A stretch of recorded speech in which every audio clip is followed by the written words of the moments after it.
Hai, Assalamualaikum warahmatullahi wabarakatuh. Ketemu lagi dengan saya, Weti Dwiuningsi. Kali ini meneruskan video sebelumnya, kita akan membahas tentang penerapan mekanisme sintesis protein. Disimak baik-baik ya. Bagan sintesis protein. Sintesis protein terdiri dari dua tahap. Tahap yang pertama adalah tahap transkripsi, di mana DNA dirubah menjadi dRNA. Kemudian tahap yang kedua adalah translasi, di mana dRNA dirubah menjadi tRNA, dirubah menjadi rRNA, kemudian menjadi protein. Nah, lebih detailnya, transkripsi itu terjadi di inti sel, rantai DNA atau rantai template dirubah menjadi RNA duta, rantai kodon. Kemudian proses translasi, RNA duta, rantai kodon dirubah menjadi RNA transfer, rantai antikodon, dan dirubah menjadi RNA ribosom, kodon kembali.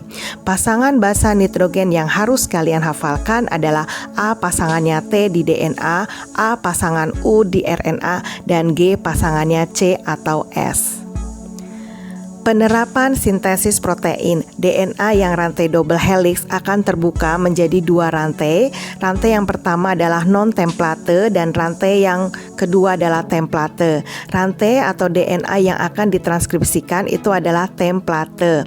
Misalnya di sini contohnya templatenya ada TAC, ACG, ATA, dan TGG. Nah, ini akan menjadi RNA duta, yaitu rantai kodon ya, menjadi AUG, UGC, UAU, dan ACC. Kemudian menjadi rantai transfer, yaitu rantai antikodon menjadi UAC, ACG, AUA, dan UGG, dan menjadi RNA ribosom kembali menjadi kodon, yaitu AUG, UGC, UAU, dan ACC. Selanjutnya kita lihat asam amino apa yang terbentuk dan kita melihatnya di tabel kodon.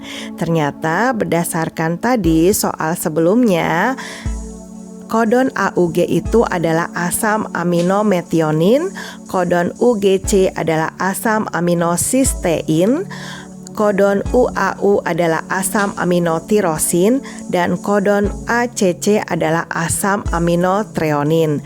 Nah, asam amino ini berikatan dengan ikatan polipeptida membentuk protein.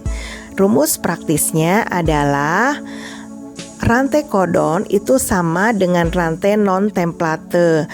Kalau di kodon adanya basa nitrogen U, di non-template adalah T.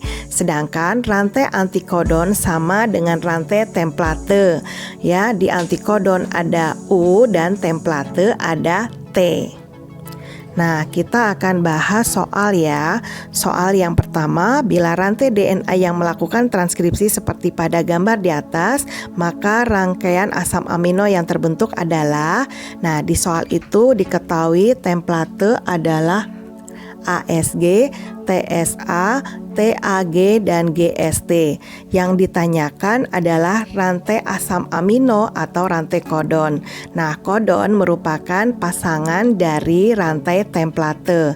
Jadi ASG itu nanti pasangannya adalah A pasangannya U, S adalah G, dan G adalah S. Jadi pasangannya UGS, AGU, AUS, dan SGA. Asam amino yang terbentuk, UGS adalah M, AGUK, AUS adalah asam amino N, dan SGA adalah L. Maka jawabannya adalah yang E. Selanjutnya soal yang kedua. Nah, di situ ada tabel kodon ya. Apabila urutan basa nitrogen DNA yang akan melakukan transkripsi adalah CAC, CCT, CGG, GGT, dan GTA, maka asam amino yang terbentuk diketahui di sini adalah DNA yang siap ditranskripsi atau rantai template, yaitu CAC, CCT, CGG, GGT, dan GTA. Maka yang ditanyakan adalah kodonnya, berarti pasangannya GUG, GGA, GCC, CCA, CAU. Kita lihat di tabel kodon ya. GUG adalah asam aminovalin, GGA glutamin, GCC alanin, CCA prolin, dan CAU adalah serin. Jadi jawabannya yang E. Nah, soal selanjutnya, suatu DNA memiliki untai cetakan CAG, CGG, TGC, GCC, dan ACG. Kodon dari untai DNA tersebut adalah yang diketahui adalah DNA cetakan atau template CAG, CGG, TGC, GCC, dan ACG. Berarti kodonnya adalah pasangannya. CAG pasangannya GUC, GCC, ACG, CGG, dan UGC. Jadi jawabannya adalah yang E. Oke, selesai sudah pemaparan tentang penerapan mekanisme sintesis protein. Jadi selesai sudah bab tentang substansi genetika. Kita bisa masuk ke bab selanjutnya yaitu reproduksi sel.